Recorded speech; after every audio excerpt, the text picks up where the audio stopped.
Ready Check Radio.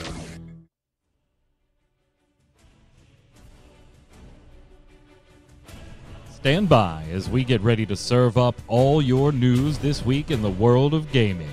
Welcome to Gaming Gumbo.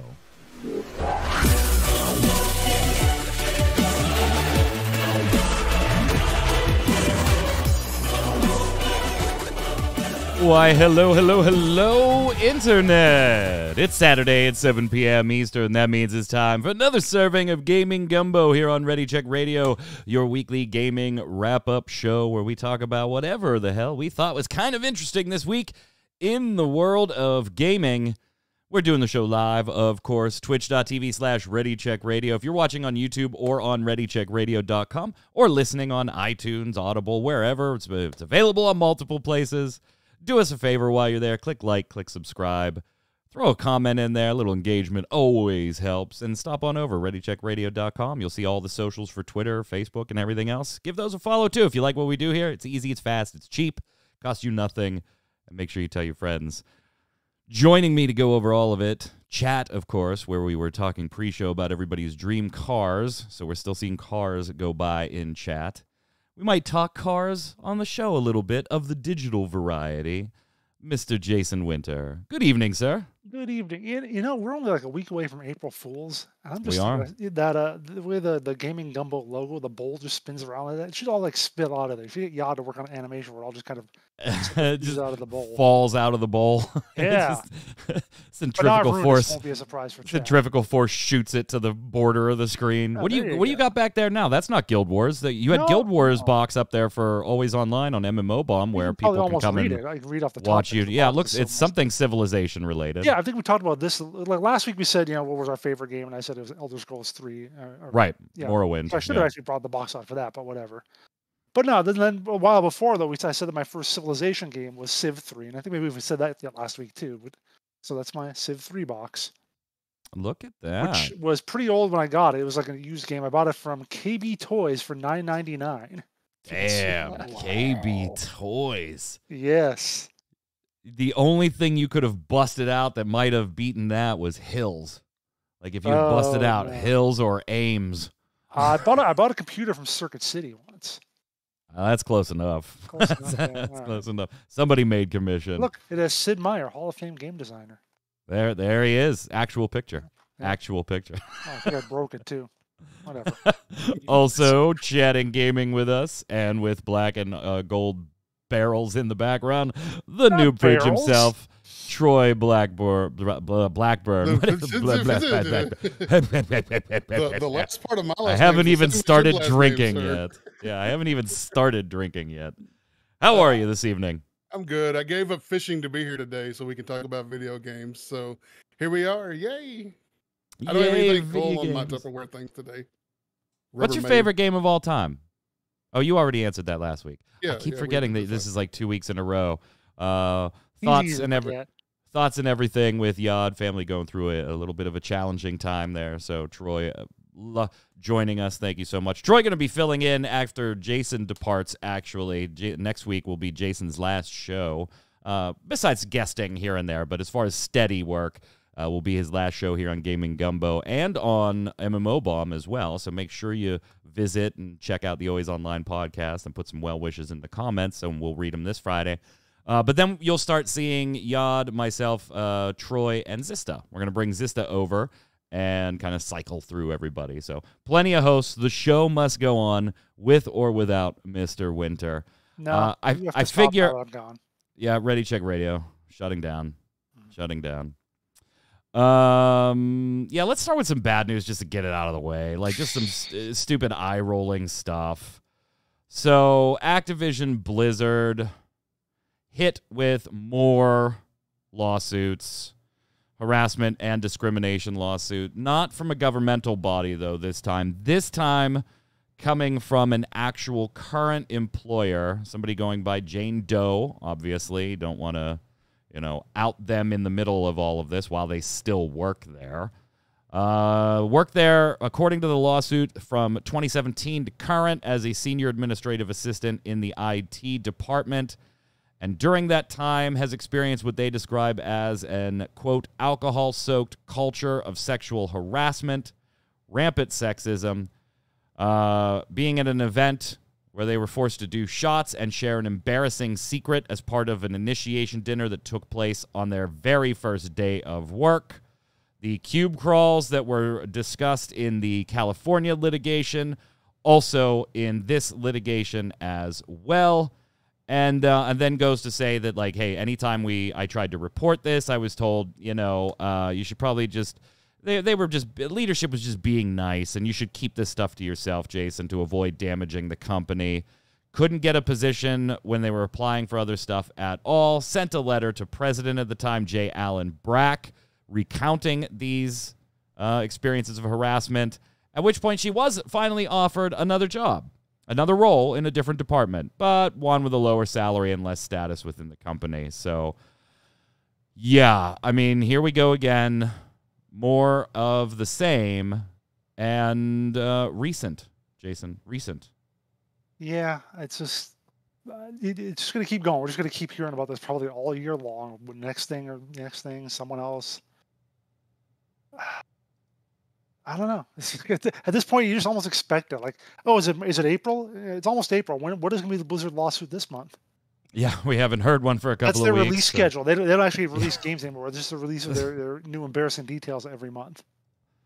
Yeah, and I mean, we're going to hear about the WoW expansion next month and stuff, but they just can't get away from this stuff. They tried to put out a little bit of good news gaming-wise this week, Troy. They tried to talk about Overwatch 2 and its ping system on the heels of Overwatch 2's beta coming up, which a bunch of people have applied for. Overwatch 2 being part of the Overwatch League that has released its schedule and kicking off in May. So trying to kind of turn that ship, that PR ship, so to speak, but they keep falling on themselves for their own critical behavior. The part that I got to... Yeah, oh yeah, go ahead. Well, not yet. Okay. So here's the thing. I'll let Troy read that. If you go to mmobomb.com, you see that this lawsuit and Overwatch 2's ping system are in the same article. And you might be asking, why? Shouldn't more allegations in a separate lawsuit be its own piece? And 99.99% of the time, as the editor-in-chief there, I would have agreed with you. When Jason was reviewing both of them and sharing some of the information in those, I went ahead and said, Jason, yeah, make this one piece. This has to be one piece. Why? Because in discussing the ping system in Overwatch 2, they gave rationale for why they're implementing this ping system. Pig system, I mean, that might be accurate too. Ping system in Overwatch 2. That when you hear this quote and why they are putting ping in the game, you have to find out at the exact same time that they're getting sued again. Like, you just have to. You have to. They had to both go in the same article. So I would expect, Troy, that the reason they're adding a ping system is because everybody loved it in Apex Legends, and Blizzard likes to rip other games off that do things well and jam it in their games, right? I mean, that's got to be. That's got to be the quote. That's got to be the quote. Yeah. So surely. What's the quote? What's the quote? From the start of the article, and I quote, "The inspiration behind the ping system came from a value the Overwatch team holds dearly. Every voice matters. This is a core value at Blizzard, and the Overwatch team wanted to personify this value in our game."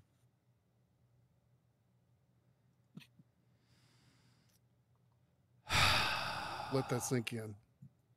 No, I hope every voice matters. Yeah, I hope you can realize now why I had to put those together. It was like, every voice matters, including this new one suing us. Which matters now because they're suing us, but it didn't matter before. Matt Martha says, can unions ping too?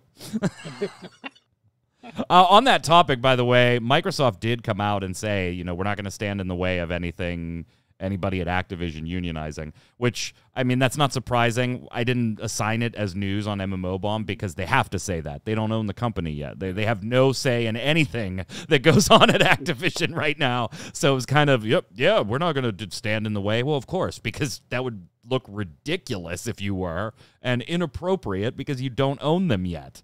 Nothing about what they may or may not do after they own it. After. Jason, when are we going to get to the point where Activision's board does not agree with Bobby Kotick that things are improving? When the money stops coming in. Yeah, and that's already started. Like, it's not obviously zero. It's still very big sums of money, but not all the money that they were getting.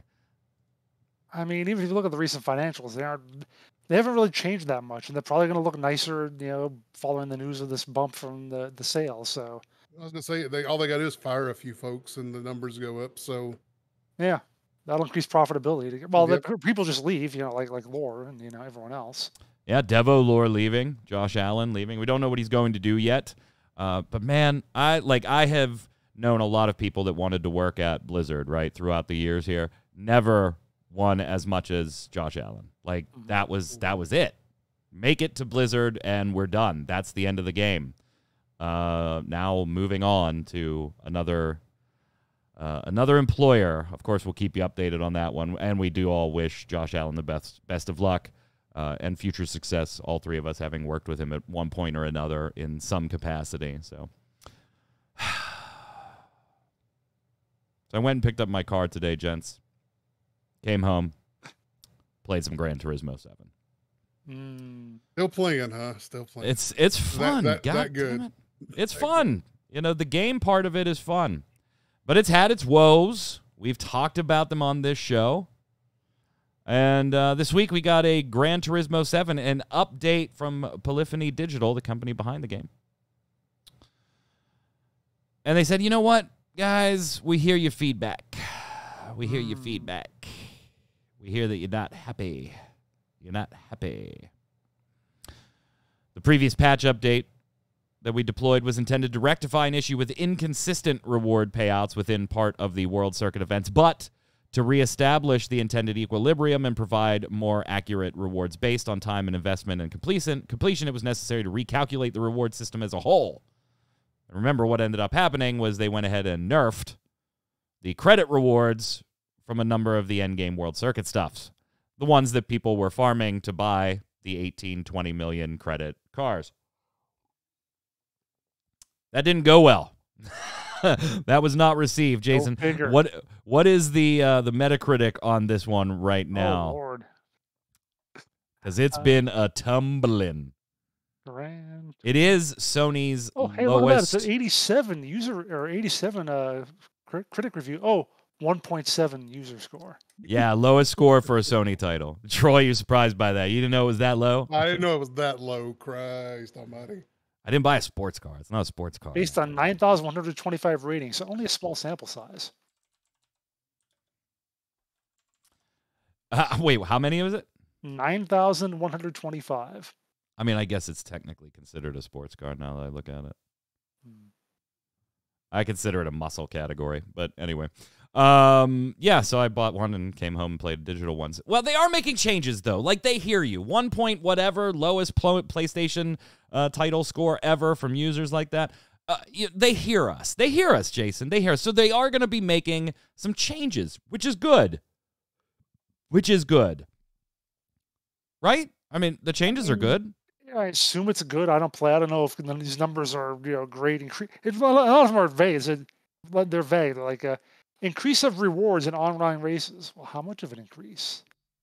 Include a total of 8 new 1-hour endurance race events. Well, I mean, they do have say higher reward settings. Oh, higher. Oh, good. Higher. How much higher? Well, I mean, they do 1%. increase rewards in the events in the latter half of the world circuits by approximately 100% on average. So yeah, double. midlife price is approximately 40 to 65. Yeah. Addition of high rewards for clearing circuit. They also did toss all players 1 million, but that was 1 million credits. But that was more for being affected by the server outages, they said. And I did claim mine when I got home today, and here's the best part. Here's the best part. Remember what I told you about anytime you win credits in this game, Troy? How there's always here's your credit reward, click OK, but right below it in the little window is top off on the PS Store. Oh, yeah. Even in the 1 million, we're sorry, the server sucked reward screen, it offered for me to go to the PlayStation Store and spend cash and top up. Even on their, we're sorry we screwed up 1 million credits, they were like, would you like to buy some while you're here? So that was nice. I mean, they increasing the upper limit of non-paid credits in player wallets from 20 million to 100 million. Increase the quantity of used. Wait. Do they have a different limit for non-paid credits versus one you actually sent money for? Well, you could only earn 20 million non-paid credits. That was the cap. Yeah, it was 100. But it says 100. Non-paid, so I could buy 100 million credits, right? Yeah, so you could farm up 20 million and then go buy 10, and your wallet would be at 30. Yes, but your wallet without buying couldn't go above 20 million. You had to go buy something if you were going to go. Yeah, so they're increasing that 5-fold. Yeah, the changes are good. The changes are needed. This aggravates me just as much as Chocobo's Dungeon. Or not Chocobo GP, because the core game itself is good. It doesn't need this bullshit. That's how it's always been. The game is great, but we have to microtransaction it to hell. Well, that's the problem. It's not that they microtransactioned it. It's that they transactioned it to hell. But then there's Babylon's Fall, which is just a bad game, and it doesn't even have the micro. Exactly. Now, they also do want to lay out some near-term updates that they're working on. They don't have dates for these. Increase the payout value of limited time rewards as they develop as a live service. That makes sense. Further World Circuit event additions. New content. Makes sense. Addition of endurance races to missions, including 24-hour races. Makes sense. Content. Addition of online time trials and awarding of reward. All makes sense. But then also make it so that cars can be sold. Because right now, you collect them, and then that's it. There is no, hey, I really don't want the cheaper versions of this car anymore. Let me sell them back, earn, a fraction of what I had to go spend them, Troy. So I hope it's headed in the right direction, but it's hard to be hopeful about it, man. It really is hard to be hopeful about it. You learn over the years that your opinions of video games aren't as special of a snowflake as you might think they are.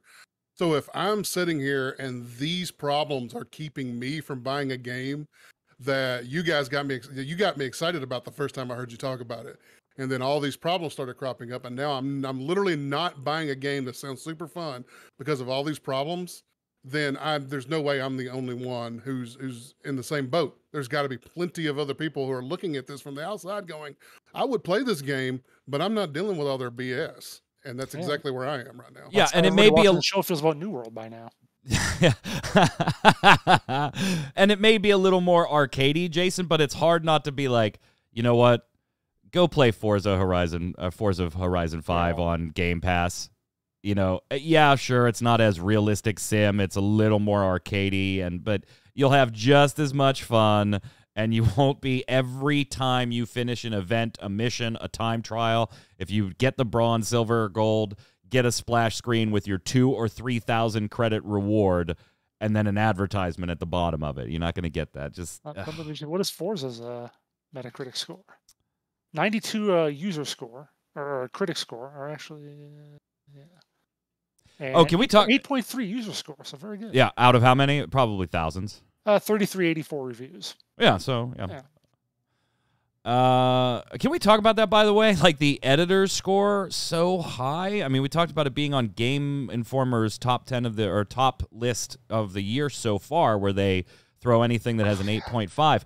But the problem is none of those people before they post, many of those people, I should say, that posted those reviews didn't have access to the cash shop when they did it. Like, they could not see how much credits were to buy. They knew that you were going to be able to buy it, just like you could buy cash in GTA.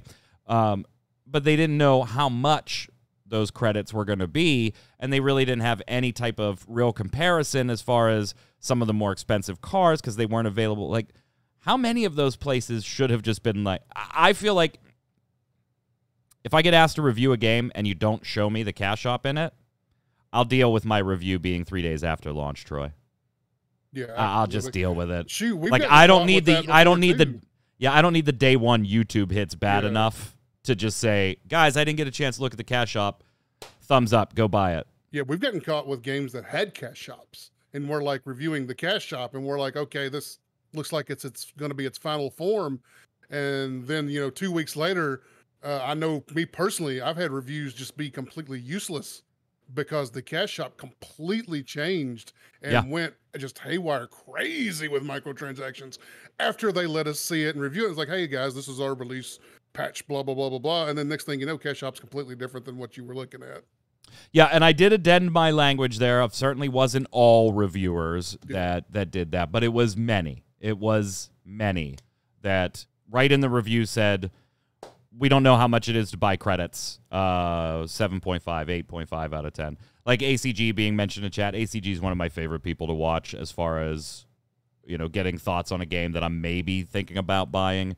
But even, a Metallica fan is absolutely right. Even he didn't really do a buy now, wait for sale, rent, don't buy at all, which is his normal kind of like scale. He kind of did a first impressions video instead because he didn't have access to some of those things. So I don't know. I just feel, Jason, even on MMO Bomb, it's like if we get early access to MMOs and stuff like that and we cannot see the cash shop, we'll put most of the skeleton of a first look together ahead of time just to save us a little time, but we still polish it off and you know what? Just post it 2 or 3 days later.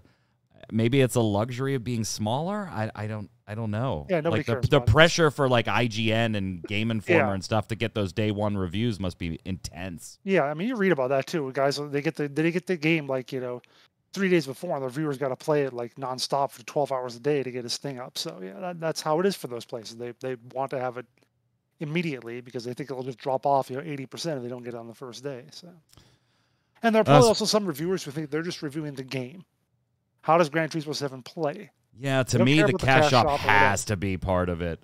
Because that's because you and I spend so much time doing free-to-play games, probably. And that's probably why it's a bigger deal for us than someone who normally reviews full-price games. No, even full-price games. Like, if you don't know about the cash shop, I'm going to a different review. I'm going to go watch a different review.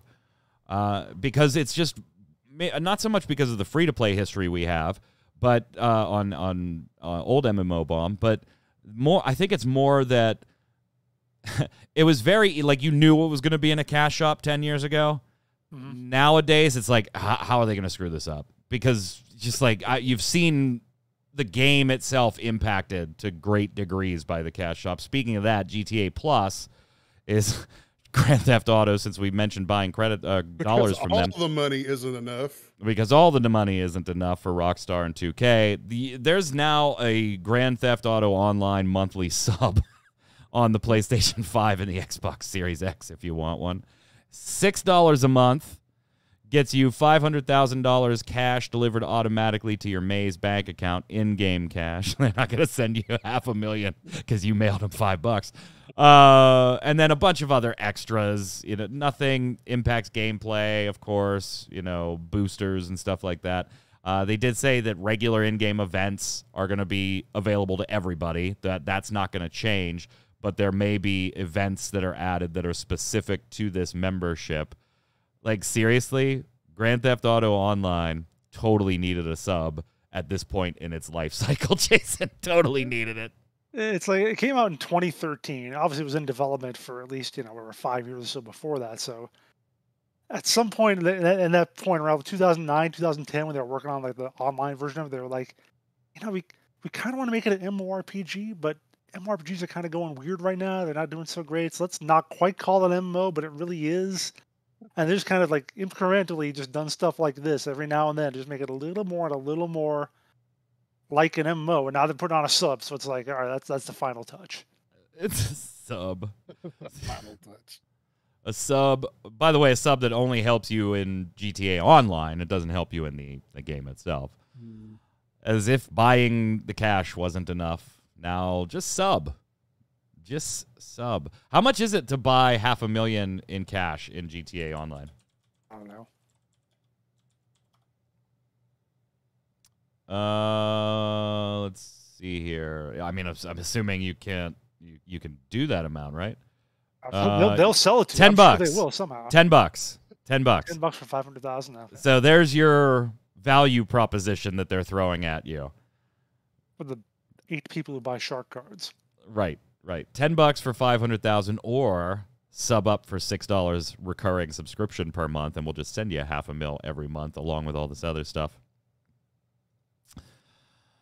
Why would a potential customer... Oh, talking about reviews still. Let's take a look at some upcoming titles. Now, some of these that we're going to talk about... We're out of the bad news. What's that? We're out of the bad news now. We're out of the bad news, yes. Let's talk about some things that all three of us are interested in. Maybe not all of them, but there's something here that all of us are interested in.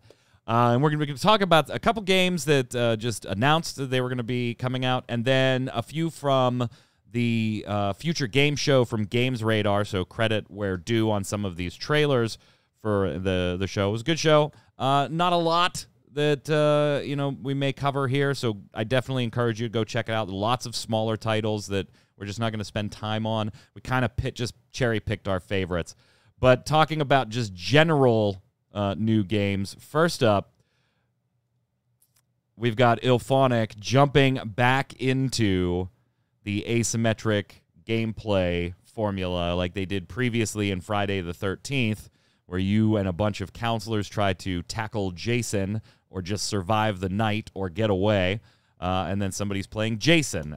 My family loved this game. We absolutely loved this game. We're big horror movie buffs anyway, so IP certainly helped in this case. But IllFonic's just gameplay was phenomenal. It was addictive. You wanted to keep playing matches over and over and over again. In our family, we didn't care if we were Jason or the counselors, so we just queued up for anything, so that made queues fast. I mean, it was just an all-around good experience. Unfortunate what happened to that game with all the final Friday the 13th litigation going on at the time that kind of just choked the game to death. But the team's coming back. You can still play it, but it's not the same. The team is coming back with a game, Jason, that I think I said it best on the Always Online podcast. Has there ever been a game that was better suited to asymmetric 4-on-1 gameplay than Ghostbusters? Yeah, I can think of a few other properties probably, but this one's really good. This is a good one to do because, especially if they get a good variety with the ghosts. Because what you tend to think of course, in classic Ghostbusters is something like Slimer, but hopefully they have a lot of other stuff they can do as well. So it's not the same thing every time. Just like with Friday the 13th, it's like, well, Jason, he's the big slow-moving psycho killer or whatever, but they give him different versions of Jason to try out and do different things. So, including purple NES Jason, Purple NES Jason. Okay, I don't remember that one. Yeah, purple outfit NES Jason from the original Nintendo. Jason, Troy, are you watching the trailer? Is this the first time you've seen it? Is that what you're peeping at? That is exactly what I'm peeping at. Ghostbusters is my favorite movie of all time. And anything Ghostbusters immediately attracts my attention. And I'm with you. If anything sort of leans itself towards that asymmetrical gameplay, I think this is an excellent opportunity because you can do more than you did with Friday the 13th because you can create more variety in the 1 versus 4. Yeah, they're going to have like 4 ghosts right off the bat, they said. Yeah, you can invent just any ghost you can imagine. Like anything can be a ghost, right? Like you can make all the powers, anything you want to do with a ghost. You can make it happen. So this absolutely has my attention. And yeah, the ghosts can do possession. They can possess people. They can also, of course, slime people. It is 4-on-1. Player will be the ghost. And yeah, pretty badass. Not only that, Troy, for you as a fan, you gotta love Ernie Hudson coming and voicing Winston Zeddemore, one of the helpers of the Ghostbusters, and Dan Aykroyd coming and voicing his character running his occult shop as well. And, of course, your base will be the firehouse. So lots of nostalgia love here from a team that, in my book, has earned their pedigree on getting these types of games right. I'm glad the IP went to them to take a shot for this. They just have a history. I want to get in the Ecto one. I want to get in the Ecto one. I just want to do it all. I just want to be a Ghostbuster, man. But I feel like that's a loading screen, to be perfectly honest, because it's not like you do car stuff. It's going to be mostly running around doing the... Shut up, Jason. We're getting an Ecto one. Yes, I don't even care if it's a loading screen. Dude, now I want the Ecto 1 in Gran Turismo.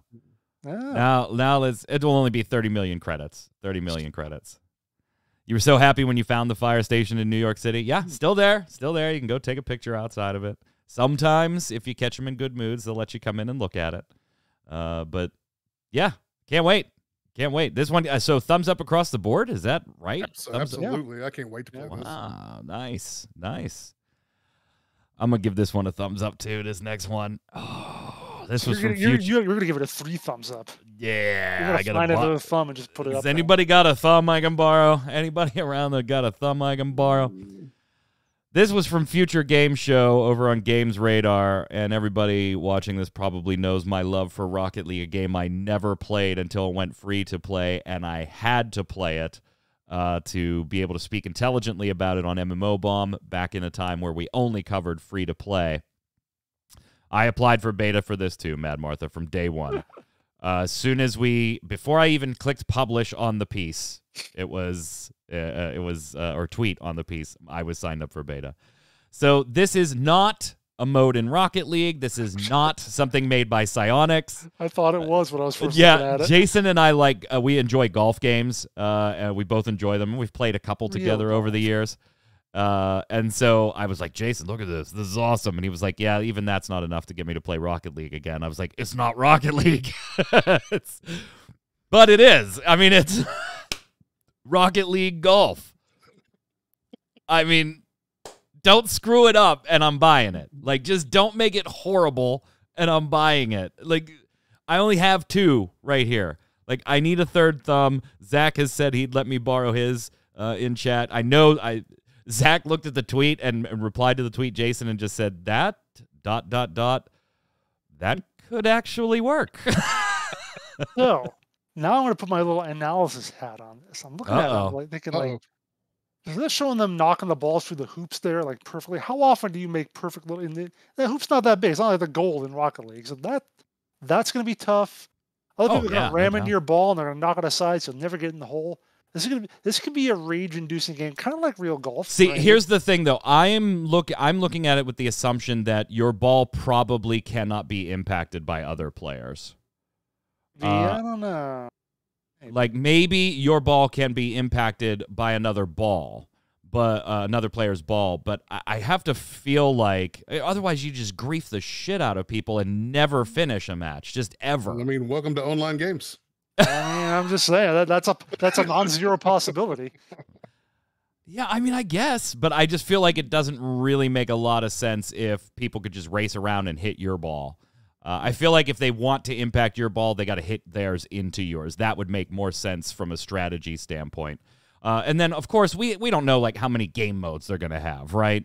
I mean, this could be something where there's multiple different settings, where you get friendly fire and, ghost cars and stuff like that, where, you're just pure racing doing it rather than trying to impact your teammate. This gets 3 thumbs up from me, so even if you two give it a thumbs down, it's tied with Ghostbusters at 3 thumbs up.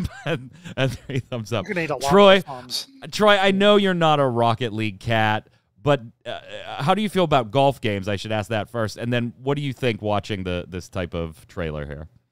I think if they could minimize, like you said, the griefing and make it more strategic where like only the balls can interfere with my ball, I think that I would be interested in maybe playing this a little bit. Mario Golf Rocket League is basically... Yeah, the hoops are probably bonuses. Zach's probably right. Yeah, they got to be bonuses or maybe like a speed boost, right? Your ball gets extra trajectory or speed while it's going. It's got to be something like that. I don't think that those types of insane shots would be required. Maybe they are. Again, we don't know.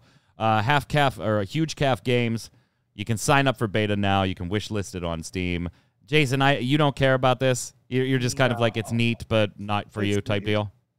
Like I said, it's not enough to make me play Rocket League again. I can't wait. I can't wait. I hope I get. I have not wanted into a beta so badly for a long time. Most of the betas used to be exciting, right? Back in the day when you were newer at this. Now we're all like jaded, and I'm like, I don't care if I get into your beta. Dude, I was looking at some old chat logs from someone the other night. We were excited about getting to the Landmark beta. I was like, oh man, I can't believe I was that person. While we're on the topic of golf, gentlemen, EA Sports went ahead and delayed PGA Tour again. So previously it had been delayed out of spring 2022 into later 2022. Now it has actually been just bounced all the way out of 2022 and into 2023. So if you're waiting for EA's PGA Tour, the wait just got a little longer. Some of the things that you guys wanted to talk about, future games. Jason, you actually have one thing from future games, and then one thing from future games. Oh, were both there? Yeah, Was Marauders there? No, not Marauders. You like Marauders. I don't care about Marauders. Oh yeah. You're talking about the other ghost thing. You're right. I have the B-roll for Sengoku for you, so we'll put that up and let you talk about that first. So yeah, Sengoku Dynasty. It's by the same people who made Medieval Dynasty. What do they call it? Toplitz Productions. I played a little bit of Medieval Dynasty when it was on Game Pass, but I was like, I got other stuff I want to play. I'm not going to get into this so much, but I like Crusader Kings 3. No, that was before that. That was Game Pass stuff I wanted to play. I had other stuff there. But it is like a crafting survival kind of game with NPCs as well. So it's not like totally just go out and kill everyone sort of thing. But as you can tell by the name and by the look of it, it's based in kind of like a feudal Japan.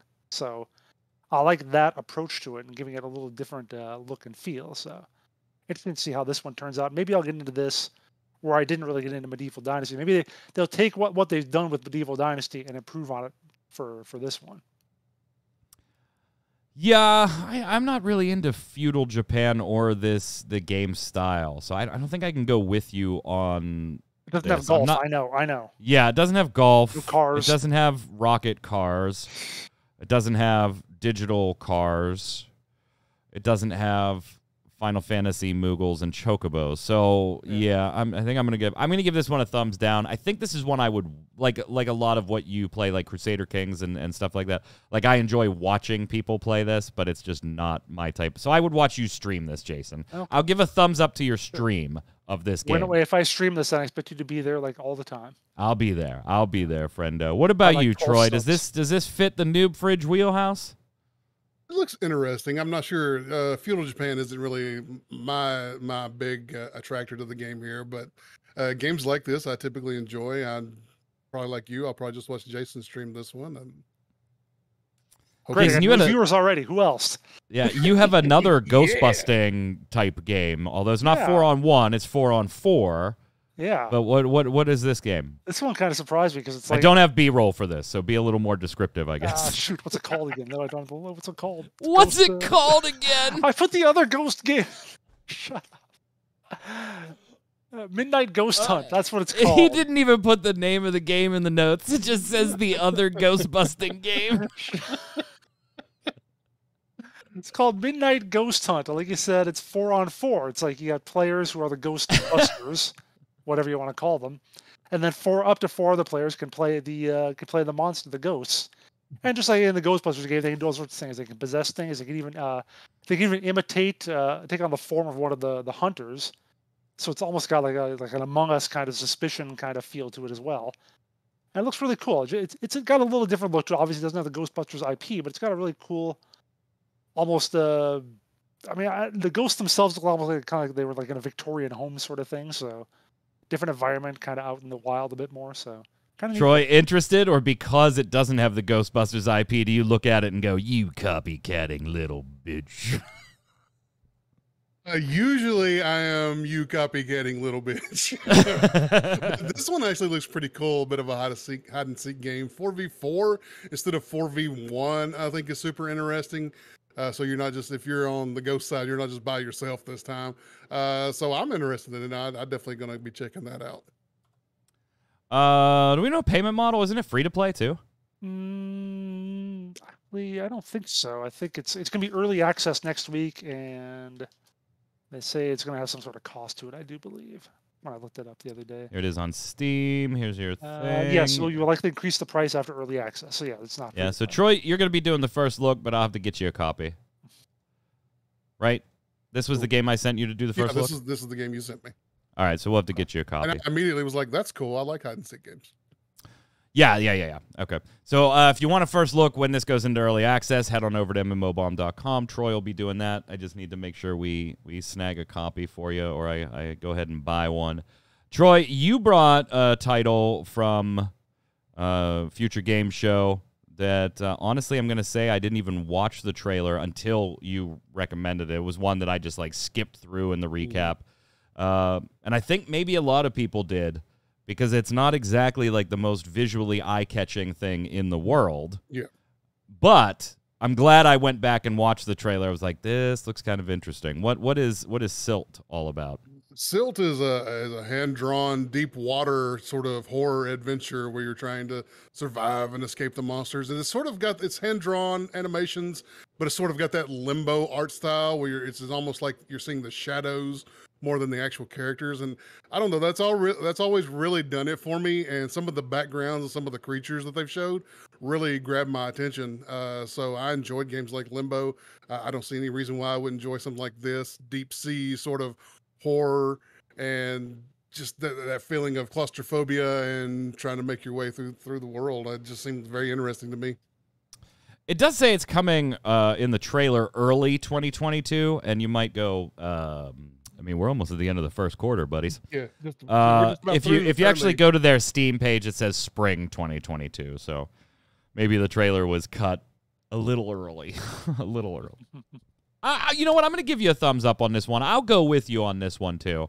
I immediately, I thought of some of the games you were talking about, but I also thought of, like, the early portions of Hollow Knight when I saw some of the, like, dark art being used throughout the whole thing. So, yeah, I think it's kind of neat. Kind of neat. I'll give it a thumbs up. I'm interested. Jason? Exactly what I was thinking of was Hollow Knight when I saw that. Yeah? Because basically it's a platformer, but it's not without platforms. It's kind of the same thing. It's a 2D platformer, so to speak. It's a platformer while swimming. Yeah. The sunset is reflecting off of the stainless steel fridge into my Yeah, it is. Like, it's not even the window. It's coming off of the daggum fridge in the kitchen, right in my face. Are you okay, Troy? Is there a nuclear bomb going off to you right there? It's like it burns my right eye. It's so bright. Gonna have to rethink the layout of the room here. You need to there, put like like a solar close, panel on your cheek. Like, but it's generate way power. over there. So Looks like the sun's knighting the once and future king. oh, look at me. Literary reference for you. Last up on this, we've got Marauders. This is a looter shooter where you can kind of invade ships, derelict ships that are floating there, and raid them and try and get parts and loot and upgrade your ship. And there's space battles too if you run into other people.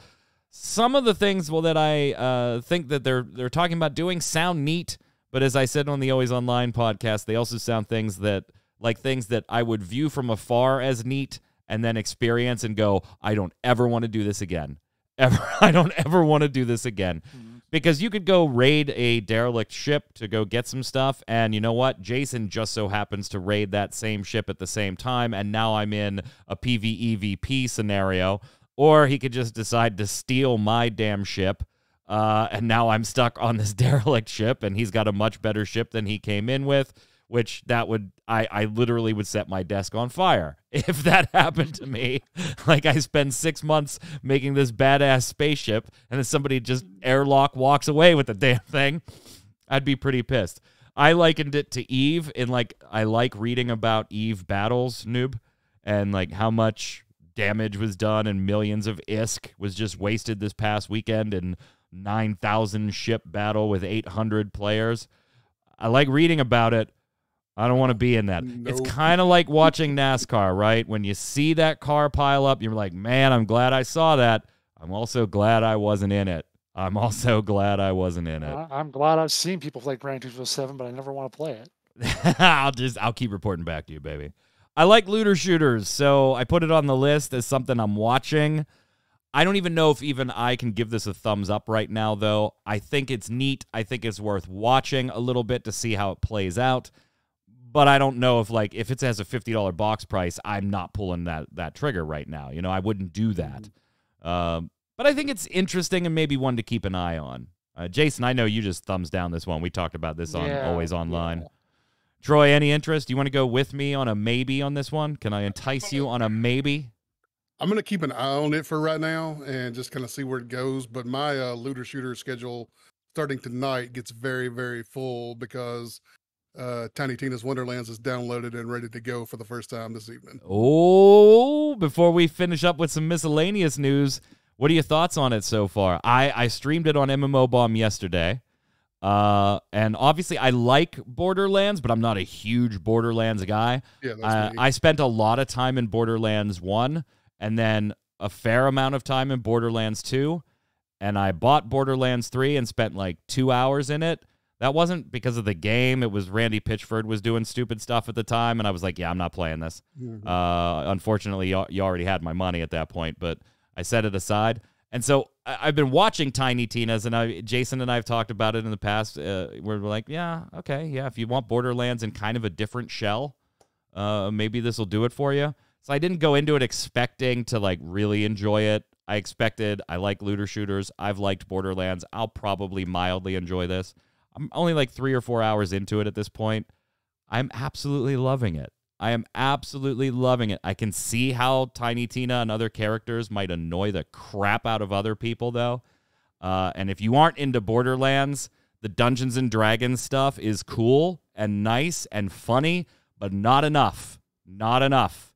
If you don't like Borderlands, don't even bother with this. I gotta tell you that. You better like Borderlands gameplay and art aesthetic. The Dungeons and Dragons stuff is not enough by itself to make you like that Borderlands stuff. I'm really enjoying it. Troy, what? I know you haven't gotten a chance to play it yet, but I'm assuming you watched some reviews if you were just pulling the trigger on installing it now. What are your thoughts? I think that I'm one of the people who the characters are. I'm going to just laugh my ass off the whole time. I have been, yeah. I don't think I'm the type of person, based on what I've heard of the voice acting, especially Tiny Tina herself and some of the other characters. Also, what some of the reviewers have been saying, it just sounds like it's going to be an absolute blast to play through. I don't see any annoyance at all. I'm like you. I liked Borderlands. I've never been a huge Borderlands nerd, but I've definitely enjoyed my time in the games. A good looter shooter with some good comedy and some funny moments and stuff like that, and a little different than just a little bit of D&D in there is just enough, I think, for me that's really going to make it an enjoyable game for me. I'm loving it so far. Again, only 3 or 4 hours in. I'm with you, Troy. The comedy is right up my alley. Particularly, sometimes it's like cringe dad joke funny, and sometimes it's just outright hilarious. And if you're okay with both ends of that spectrum, you're probably going to enjoy it. And the more out of left field comedy is, the funnier it is to me. Jason, where do you fall on Borderlands and then specifically Tiny Tina? I fall on the one side of the border that means I don't like it. You're never into any of them? Borderlands, no. But you like looter shooters. No, I don't. Why didn't this catch on for you? Well, because I played Destiny for a little while. That was it. That's the extent of my looter shooter experience. Give me some stabber you're more grabber stabber. Grabber stabbers, yeah. You're more grabber stabber. No, yeah. All right, some miscellaneous news. And we'll finish it up here. Microsoft wanted to dish out some info about Xbox, particularly Xbox Game Pass. And they did so in a rather vague way. So it's not like they just dropped numbers, but they want to say, hey, and this is talking about ID at Xbox partners. Since the program's inception, independent developers have earned more than $2.5 billion in royalties and total revenue generated by ID at Xbox partners, and Xbox almost doubled over the last 3 years. They also go on to say then that we've also paid developers and publishers across Xbox hundreds of millions of dollars in Game Pass license fees. There are amazing games out today on Xbox and other platforms that would never have existed without the support of Game Pass members, and that's really been an incredible phenomenon. Ensuring that millions of Game Pass members get to experience some of the best independent games ever created has been transformational for Xbox players and developers. So no specifics, but they do want to say, hey, millions, blah, blah, blah, blah, blah, that we have given out. We all know that there's over 25 million signed up. We all know the service costs anywhere from $10 to $15 once you're out of all the trial periods. We have talked about all of this before. What we've always asked is long-term, is it viable? Is it viable? Can you keep developers interested in it? You certainly can keep gamers interested in it, provided you have the constant flow of titles that you are experiencing now. But can you keep developers in it? Can you prove that there is value to being there on day one, free access, versus not being there on day one and getting those day one purchases instead? Does this assuage some of those concerns for you, Jason? I mean, they're vague and not terribly specific, but lots of money. Can Xbox Game Pass continue the domination that it's enjoying right now, particularly knowing that this spring we will probably see Sony's version of a similar competitive service? We've actually heard about it. There's been some word on it from it's called Spartacus. From I don't remember who broke. Oh yeah. That's it. But those were leaks. They haven't done a leaks, presentation yet. We talked about those on the show. But I don't get where you're reading into this on this. So I read this article. I'm like, I thought it was just them saying, "Hey, it's been 9 years for this. We're making lots of money. All right, yay! Everybody loves us." I didn't get the vague hints or whatever. No, the vague hint right now is that, hey, from the Xbox Game Pass, we have paid hundreds of millions of dollars in license fees. No specifics on 300 million, 400 million, 100 million. They're implying, hey, developers are exceptionally happy with the service. We're paying out hundreds of millions of dollars in licensing fees to get these games on Game Pass. Mm-hmm. Okay. Does that make it seem a little more equitable for the developers? Are developers still going to be interested in shelling out games, or is this just PR speak for stuff behind the scenes and developers maybe aren't exactly thrilled? They're going to be interested because we keep paying them hundreds of millions of dollars. I mean, yeah. Big difference between one and half and 500,000. Well, but big difference. You actually had the numbers for Epic for how much they're paying for their free game stuff, and that was in the hundreds of millions of category, I think, too. So. Right, but they were buying but they were buying exclusivities, right? Well, sure, but the developers still like that apparently. Yeah. I don't think they're going to stop it. At least not going to stop it on their end. I mean, I hope it is. I'm not bad mouthing the platform of Game Pass either. I'm just questioning long-term viability, because I hope it is as beneficial to developers and publishers as Microsoft wants to make it seem like it is, Troy. Because it's a tremendous service. I love it. It's fantastic. But I don't want to see this type of service cause developers and publishers to be in a bind. Because, well, I'm putting it up there for free. You're paying me X amount of money. How much could I get if I sold it on day one, etc.? Yeah, and I'm sure that Xbox is absolutely pressing developers to put stuff onto that pass as well. I know it's very popular with my set of friends. I've got a free month of it from a video card that I just bought my wife when I upgraded her computer. So I'll be trying it out for the first time myself here, probably next month sometime. You're never going to go back, friendo. Like, that's the reason I've stuck away from it. I did. All my friends have told me, it's like, man, you got to get it, you got to get it. And I'm like, when all my friends tell me the same thing, that makes me nervous because I'm scared once I go in, that's the end of me. You'll never see me again. Jason did, but that was because his $1 a month thing was up, and Jason doesn't spend money on anything. Crusader Kings 3 expansion. Unless it says Crusader Kings in front of it. So if it said Crusader Kings Xbox Game Pass, that's on Game Pass. You could play with me, Mike. You could play multiplayer with me. Yeah. Troy, you could play. Anybody want to play Crusader Kings 3 with me? Anybody? Yeah, so, and Mad Martha's right. Like, it totally makes sense for smaller dev, right, to get on Game Pass. Is it as beneficial for those big marquee titles? And those are the ones that you do need kind of a steady trickle of, but you also have so many internal, like Halo and, all that type of stuff. It's just your own stuff, so you throw it there. I hope it is as successful as they touted. I really, really would like to see some real numbers. I absolutely love Jamie Lee Curtis. Absolutely love her. She is officiating her daughter's wedding. It will be at the Curtis estate.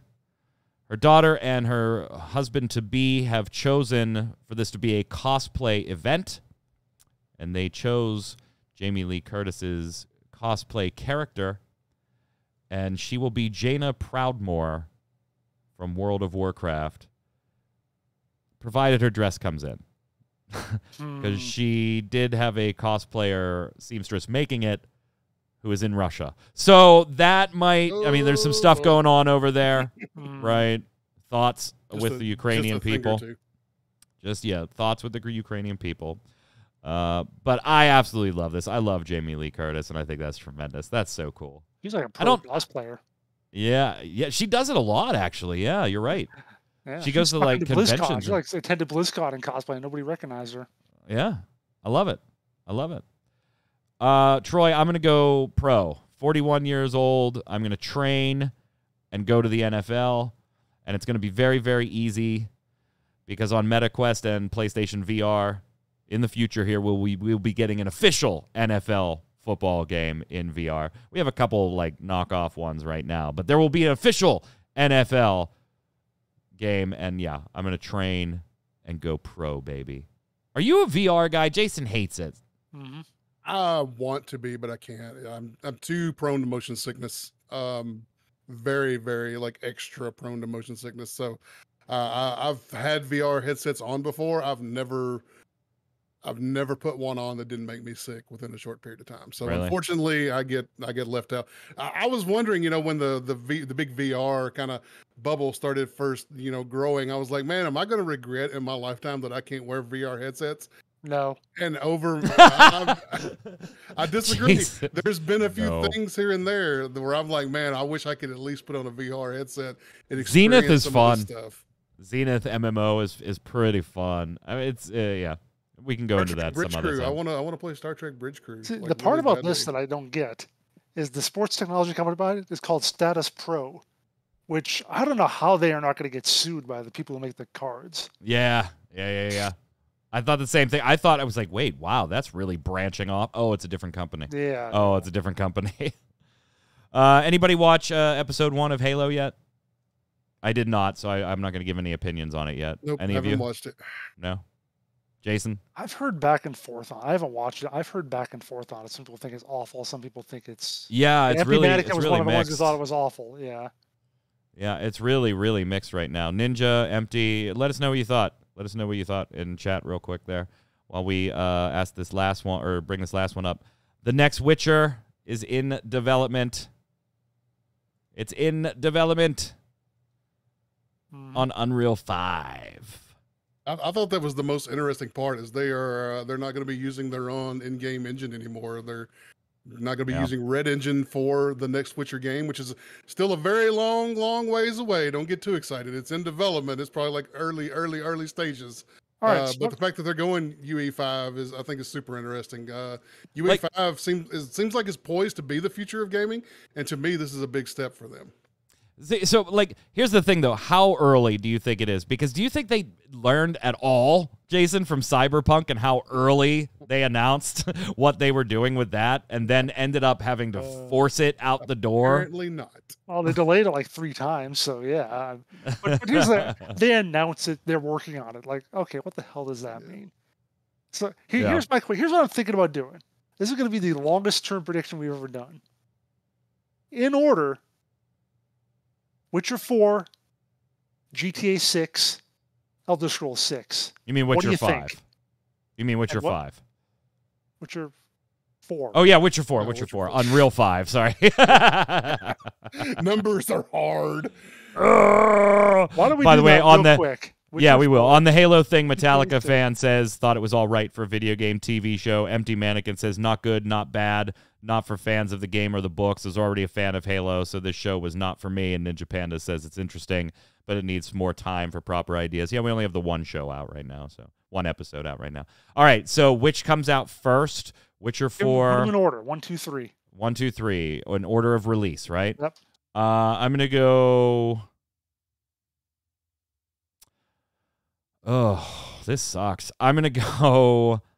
God, they're all so far away. Am I going to live long enough to see these? That's a good question. I'm going to... You want me to go? I'll go. Yeah, go ahead. Go ahead. I'm going GTA, Witcher, Elder Scrolls. Okay. I'm going to say Witcher, Elder Scrolls, GTA. I don't think either of you are wrong. We both have completely different answers. I know. An actual launch, not their launch dates that then get delayed, right? Yeah, actual launch. Yeah. All right. take some I'll people in chat go Elder Scrolls 6. Okay, you say Elder Scrolls 6 first. Elder Scrolls 6, yeah. And then Witcher 4 and then GTA. And Witcher 4 and then GTA. Okay, well, Did I duplicate somebody? Not quite. You and I swapped Witcher and Elder Scrolls. We both have GTA as coming up. Oh, so we all ended up with 3 totally different ones. Not totally different, but at least we are different. Okay. Martha said cool. Witcher, Elder Scrolls, GTA. Are you putting chats in there too? Well, why not? You better follow Ready Check Radio for years now, folks. Years. If you're watching on YouTube or on ReadyCheckRadio.com, leave a comment. We will record the results, and you better follow for years, sucker. Years. We got more coming in chat. So while Jason gets that, I'm going to cue it up for our Games of the Week segment.